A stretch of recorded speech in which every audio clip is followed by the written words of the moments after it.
Assalamualaikum warahmatullahi wabarakatuh. Nama saya Mulia Saputra, Prodi Manajemen Kampus Universitas Pancasila Bekasi, Kampus D.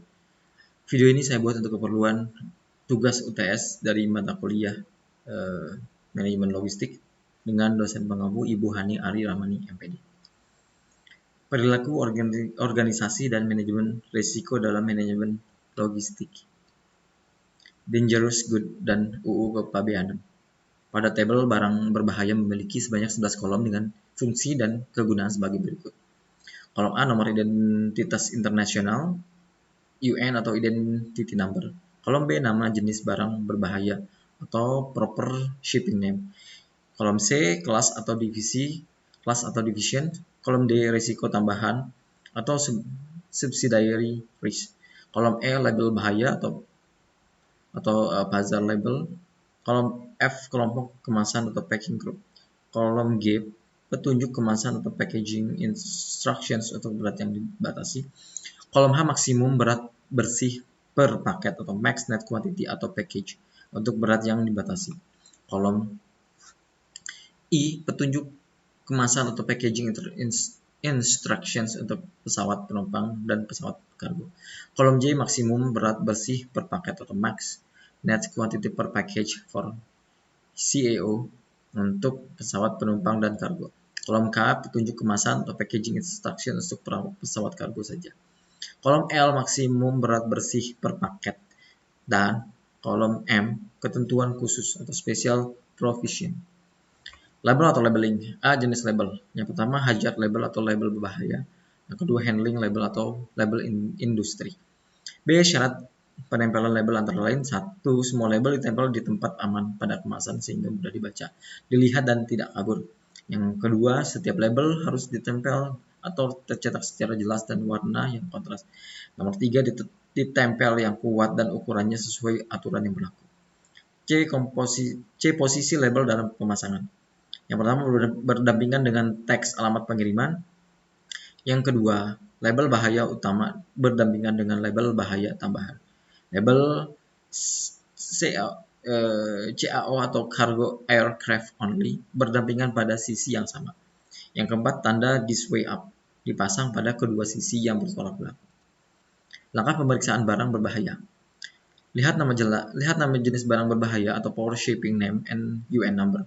Pastikan kelas atau divisi atau subsidiary apakah sesuai dengan daftar barang berbahaya. Yang ketiga, catat dan perhatikan hazard label, cocok atau tidak. Yang keempat, lihat dan perhatikan packaging group.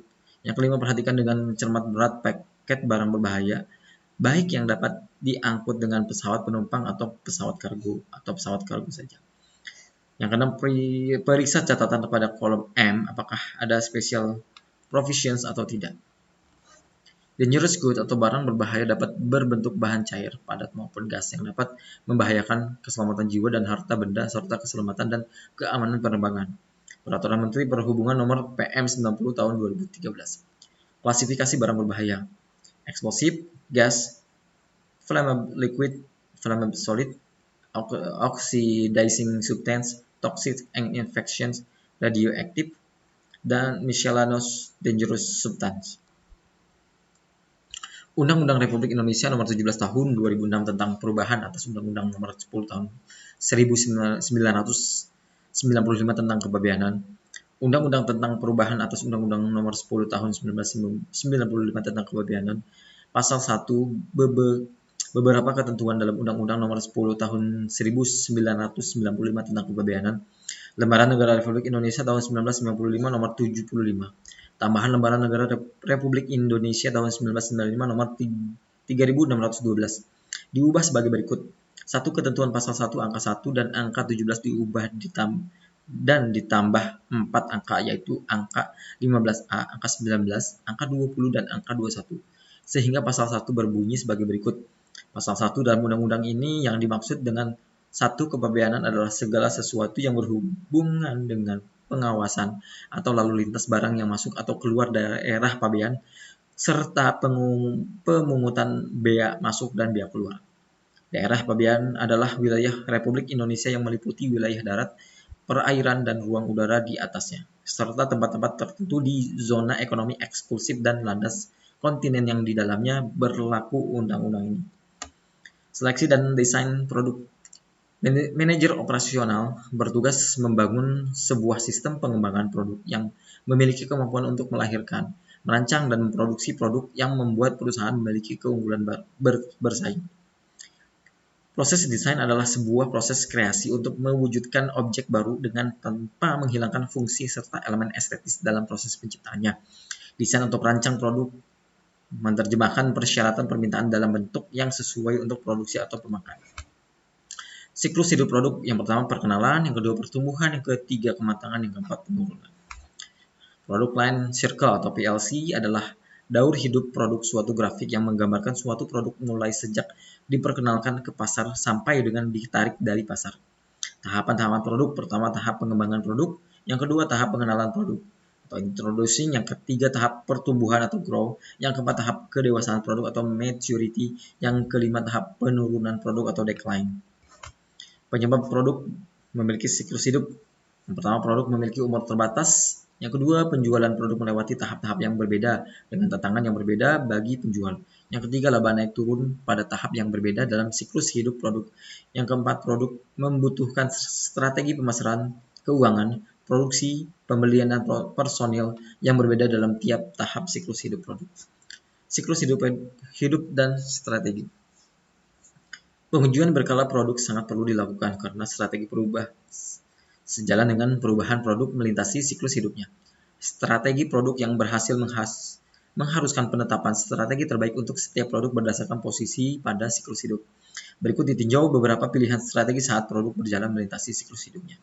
Fase perkenalan, karena produk pada fase perkenalan ini sebagaimana teknik produksi mereka masih sedang disesuaikan dengan pasar. Kondisi ini mungkin memerlukan adanya pengeluaran lain-lain untuk penelitian, pengembangan produk, modifikasi dan perbaikan proses, dan pengembangan pemasok. Analisis produk berdasarkan nilai. Analisis produk berdasarkan nilai atau product by value analysis mengurutkan produk secara menurun berdasarkan kontribusi dolar individu masing-masing produk bagi perusahaan.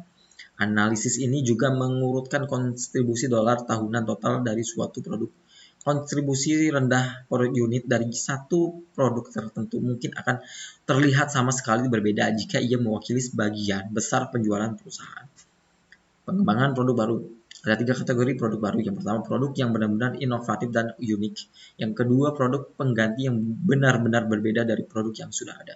Yang ketiga, produk imitasi, yaitu produk yang baru bagi perusahaan tapi dipasarkan bukan merupakan produk baru. Faktor-faktor yang menunjang pengembangan produk baru, yaitu perubahan dalam kebutuhan konsumen, kemajuan teknologi, daur hidup produk yang semakin pendek, makin meningkatnya persaingan pasar internasional. Faktor-faktor yang menghambat pengembangan produk baru, yaitu makin tingginya biaya modal, peraturan pemerintah, biaya tenaga kerja yang mahal, pemusatan perhatian pada laba jangka pendek, kurangnya perhatian manajemen pada produk baru yang tercermin dari riset pemasaran yang tidak memadai, kekurangan strategi produk baru. Selanjutnya, ketakutan bahwa produk baru akan mengancam produk yang sudah ada. Berikut ini adalah 8 tahap pengembangan produk. Yang pertama adalah ide, bersumber dari perubahan lingkungan, teknologi, demografi, ekonomi, politik, dan sebagainya. Persyaratan yang harus dipenuhi di pasar, pendekatan yang diperlukan untuk memuaskan konsumen. Spesifikasi fungsional, bagaimana cara kerja produk tersebut. Yang keempat, spesifikasi produk, bagaimana produk akan dibuat. Ulasan desain, bagaimana produk akan dibuat secara ekonomis dan kualitas. Pengujian pasar, apakah produk memenuhi keinginan pasar. Pengenalan produk, produk diantar ke konsumen. Evaluasi, berhasil atau tidak. Nilai suatu produk. Laporan urutan produk berdasarkan nilainya berguna untuk memungkinkan manajemen mengevaluasi strategi alternatif untuk mungkin diterapkan untuk setiap produk, yaitu termasuk arus kas yang meningkat, peningkatan penetrasi pasar, penurunan biaya. Mendefinisikan dan mendokumentasikan produk. Pertama, membuat atau membeli. Yang kedua, teknologi kelompok. Teknologi kelompok terbagi menjadi 1. Gambar teknik yang modern mencakup aturan fasilitasi teknologi kelompok. Yang kedua, teknologi kelompok mengharuskan suatu kelompok diidentifikasi lewat skema pemberian kode yang memberikan spesifikasi jenis proses dan parameter proses tersebut. Yang ketiga, penerapan teknologi kelompok mengarah kepada perbaikan desain, penurunan jumlah bahan mentah dan pembelian, penyederhanaan perencanaan dan pengendalian produksi, perbaikan jalur proses dan penggunaan mesin, pengembangan sel kerja, penurunan waktu pemasangan alat bahan dalam proses dan waktu produksi. Yang ketiga, CAD atau CAM, Computer Aided Design atau Computer Aided Manufacture. Pertama, desain produk diperkaya dengan penggunaan CAD yang menyatu dengan CAM. Yang kedua, manfaat CAD dan CAM. A. Mutu produk CAD memberi peluang untuk menyediakan lebih banyak alternatif antisipasi masalah-masalah dan bahaya. B. Waktu desain yang lebih pendek, semakin singkat desain semakin murah biaya. C. Penurunan biaya produksi, penerapan yang lebih cepat atas perubahan-perubahan desain sehingga menekan biaya. D. Ketersediaan database. Konsolidasi data produk berarti penurunan biaya. E. Kisaran baru kemampuan. CAD atau CAM menghilangkan pekerjaan yang detail sehingga desain dapat berkonsentrasi pada aspek imajinasi dan konseptual. Yang ketiga, selain CAD dan CAM, VR atau Virtual Reality sangat membantu dalam mendesain dan mengembangkan produk baru. Transportasi dan freight forwarding international management logistics. Perkembangan perdagangan internasional di dunia semakin meningkat dari hari ke hari. Hal ini seiring dengan kemajuan ilmu, pengetahuan, dan teknologi. Sehingga kemajuan ekonomi dan zaman yang berubah juga mempengaruhi volume perdagangan, harga, dan selera pasar di dunia. Logistik global, prinsip pengetahuan, konektivitas, dokumentasi, kegiatan bisnis global meningkat kompleksitas logistik, berpengaruh terhadap pergerakan material dan kepuasan pelanggan. Berkurangnya kontrol atau pergerakan material atau tantangan pada logistik global. Kesempatan pasar yang terbuka luas, pertambahan market share, penetrasi lebih cepat kepada customer. Perputaran omset logistik di Indonesia mencapai 650 triliun di tahun 2011. Perputaran omset logistik dunia mencapai 80,3 triliun dolar di tahun 2007. Sebagai langkah awal, perusahaan yang berprofesi dalam pemasaran global harus mengatur penerimaan, administrasi, pengontrolan, distribusi antar negara dalam tingkat yang paling cepat, ekonomis, dan terjangkau. Pengembangan transportasi intermodal dan teknologi pemindai elektronik merupakan lonjakan yang pesat dalam metode efisiensi logistik yang digunakan oleh perusahaan di seluruh dunia. Di AS jumlah biaya logistik mencapai angka 10-11% dari GDP atau Gross Domestic Product setiap tahun dalam 10 tahun terakhir. Di Indonesia, jumlah biaya logistik mencapai angka 22-25% dari GDP. Ciri-ciri strategi logistik global. SBU atau strategi business unit di satu tempat dengan SBU lain di tempat yang berbeda masih terkait. Responsif terhadap situasi logistik lokal, produknya satu dan disebarkan pada cabang perusahaan. Sentralisasi oleh kantor pusat, menghasilkan risiko ongkos logistik yang lebih rendah. Perusahaan induk sebagai sumber inspirasi dasar budaya kerja. Independen tetapi masing-masing cabang saling terkait. Contoh strategi logistik global. Visi dan misi perusahaan yang dipakai akan sama di seluruh dunia, mengedepankan sisi efisiensi dan layanan prima. Layanan logistik dan pekerjaan cenderung akan sama di seluruh dunia. Laporan atau dokumen logistik atau pengukuran sistem manajemen akan sama. Satu cabang dengan cabang di negara lain saling terkoneksi dan saling tergantung. International Operations of the World Top 10 Retail. Yang pertama ada Walmart. Total revenue-nya 519,93 billion dolar. Yang kedua ada Amazon, total revenue di 280,52 dolar billion. Yang ketiga ada Squarespace Group, total revenue 133,89 billion US dollar. Yang keempat ada Aldi, total revenue 116,06 dolar. Yang kelima ada Alibaba, total revenue 71,99 billion US dollar. Yang keenam ada Costco, total revenue 163,22 billion dolar. Yang ketujuh ada Ahold Delhaize, total revenue 78,17 billion dolar. Yang kedelapan ada Carrefour, total revenue 82,60 billion dolar. Yang kesembilan ada IKEA, total revenue 45,18 billion dolar. Dan ke-10 ada JD.com, total revenue 82,86 billion dolar. Hukum manajemen transportasi dan logistik. Council of Logistic Management, pengelolaan proses perencanaan atau planning, pelaksanaan, implementing, dan pengendalian controlling yang efisien dan efektif dari aliran atau pemindahan, flow atau movement, dan penyimpanan atau storage bahan baku, raw material, in process inventory, finished good, serta aliran informasi mulai dari titik awal dari mana bahan baku didatangkan sampai titik akhir konsumsi dalam jangka memenuhi kebutuhan dan kepuasan pelanggan.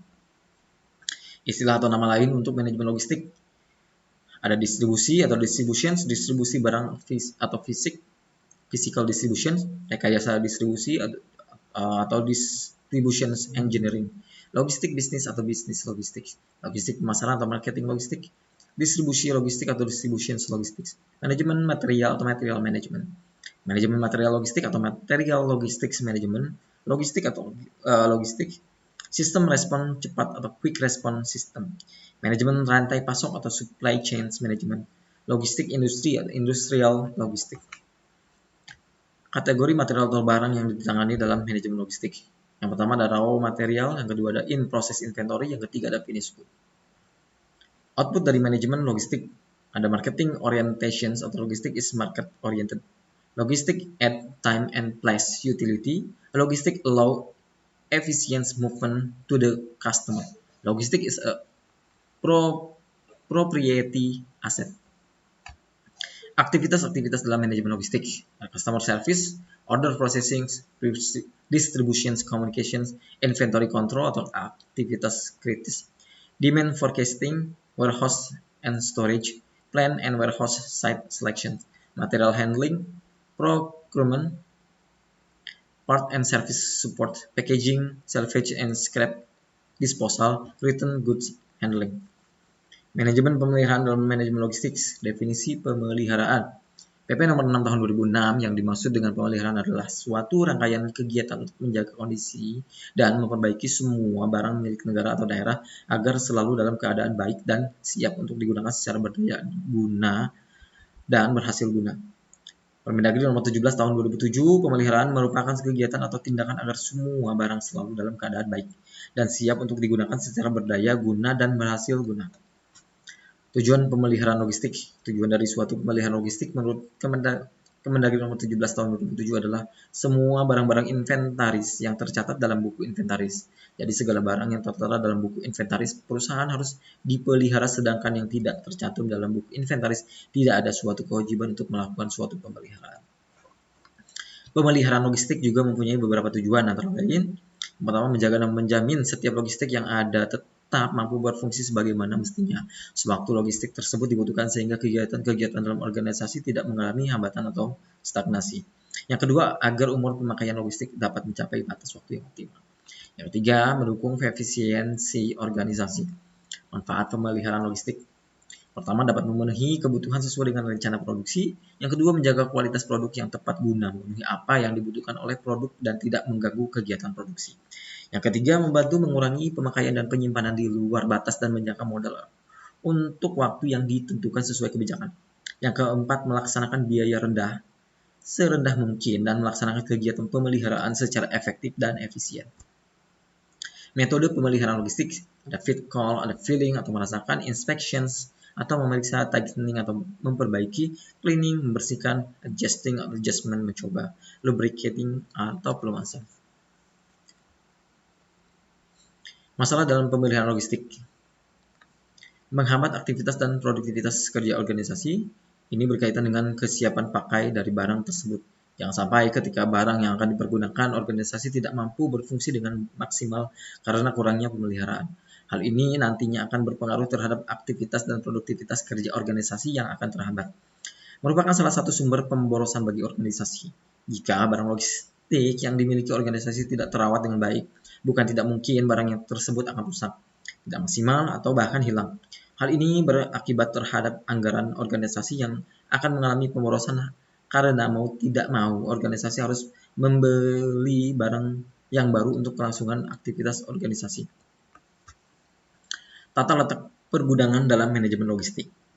Gudang merupakan tempat yang digunakan sebagai area penyimpanan barang, baik barang raw material, barang work in process, atau barang finished good.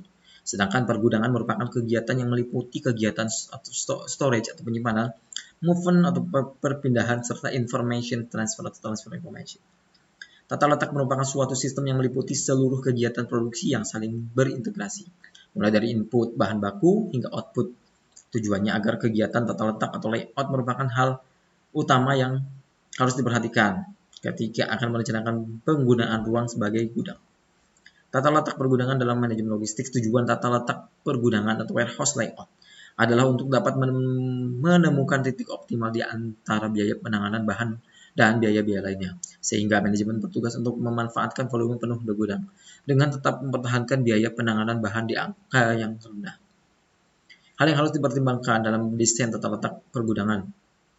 Ukuran area penyimpanan barang, ada 3 faktor penting yang harus diperhatikan dalam menentukan, yaitu yang pertama tempat untuk menyimpan barang-barang dan peralatan, yang kedua lorong atau gang antar barang yang berfungsi untuk akses langsung ke area barang, yang ketiga jarak dari dinding ke barang.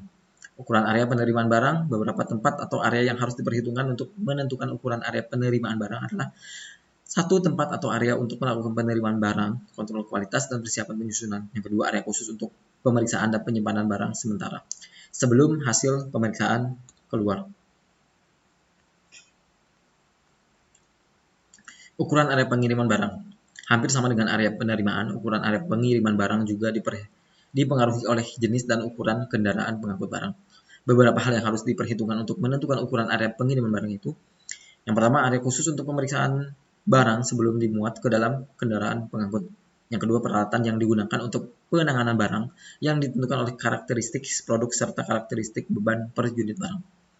Hal yang harus dipertimbangkan dalam desain tata letak pergudangan. Ukuran area pemilihan atau sortir barang. Jika barang yang akan diterima harus melalui proses pemilihan atau penyortiran dulu sebelum disimpan, maka area pemilihan wajib diperhitungkan sebagai kebutuhan area. Selain itu, jumlah barang yang akan dipilah juga menentukan luas area yang diperlukan.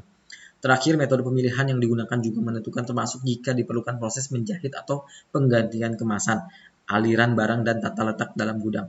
Hal-hal yang harus diperhitungkan dalam proses aliran barang yaitu: 1. Tata letak ruang untuk seluruh kegiatan yang dilakukan. Yang kedua, lokasi fisik barang yang terdapat di area penyimpanan atau pasar. Yang ketiga, proses barang yang akan mengalir baik ke dalam maupun keluar dari fasilitas gudang. Tujuan menentukan alir barang dan tata letak pergudangan adalah untuk mengoptimalkan arus barang melalui kegiatan yang berbeda secara efisien. Beberapa kegiatan pergudangan yang membutuhkan tata letak. Yang pertama, tempat untuk proses pemeliharaan peralatan. Yang kedua, tempat parkir kendaraan pengangkut barang atau kendaraan karyawan. Yang ketiga, tempat untuk menyimpan barang yang rusak atau barang yang harus dikembalikan untuk karantina dan lain sebagainya. Yang keempat, tempat beristirahat bagi para pekerja. Yang kelima, tempat untuk pencatatan dan pemberkasan atau disebut ruang administrasi. Yang keenam, ada toilet, pantry, dan lain sebagainya. Tujuan tata letak pergudangan untuk mengoptimalkan penggunaan volume bangunan yang maksimum, untuk mengoptimalkan penggunaan waktu, penggunaan buruh, dan penggunaan perlengkapan dengan tepat, untuk memudahkan dalam pencapaian bahan, untuk proses pengangkutan barang yang cepat dan mudah, untuk proses identifikasi barang yang baik, untuk proses pemeliharaan barang yang optimal, untuk keindahan tampilan, rapi, dan tersusun. Ciri-ciri gudang yang baik yaitu memiliki peralatan yang baik dan efisien, memiliki ruang dan area yang luas, barang-barang tersusun rapi dan teratur, adanya kesesuaian antara gudang dan barang yang disimpan, ada di lokasi yang strategis, sistem pemberkasan yang teratur dan pengurusan yang teliti, memiliki ciri-ciri keselamatan yang baik dengan adanya perlindungan asuransi. Metode penyimpanan gudang, metode dedicated storage. Metode ini biasanya disebut sebagai penyimpanan tetap, karena tempat untuk tiap-tiap barang sudah ditentukan. Jumlah tempat penyimpanan untuk suatu barang harus mencukupi kebutuhan akan ruang penyimpanan maksimal dari barang tersebut. Metode randomized storage atau floating lot storage. Metode ini merupakan metode penyimpanan barang yang memungkinkan adanya perpindahan lokasi penyimpanan setiap waktu. Untuk barang-barang yang disimpan. Hasilnya kurang teratur karena hanya memperhatikan jarak terdekat menuju suatu area penyimpanan saja. Faktor lain seperti dimensi barang, jenis barang, dan jaminan keamanan barang kurang diperhatikan. Metode class-based dedicated storage. Metode ini memungkinkan pengaturan tempat penyimpanan dirancang dengan lebih leluasa dan fleksibel. Caranya, membagi tempat penyimpanan menjadi beberapa bagian. Tiap bagian dapat diisi oleh beberapa jenis barang acak yang telah dikelompokkan sesuai jenis maupun ukuran barang tersebut. Metode shared storage. Metode ini menjadi jalan keluar untuk mengurangi kebutuhan akan ruang penyimpanan. Caranya dengan menentukan barang secara teliti terhadap ruang yang digunakan, barang-barang yang berbeda dan pada slot penyimpanan yang sama. Sekian dari saya. Wassalamualaikum warahmatullahi wabarakatuh.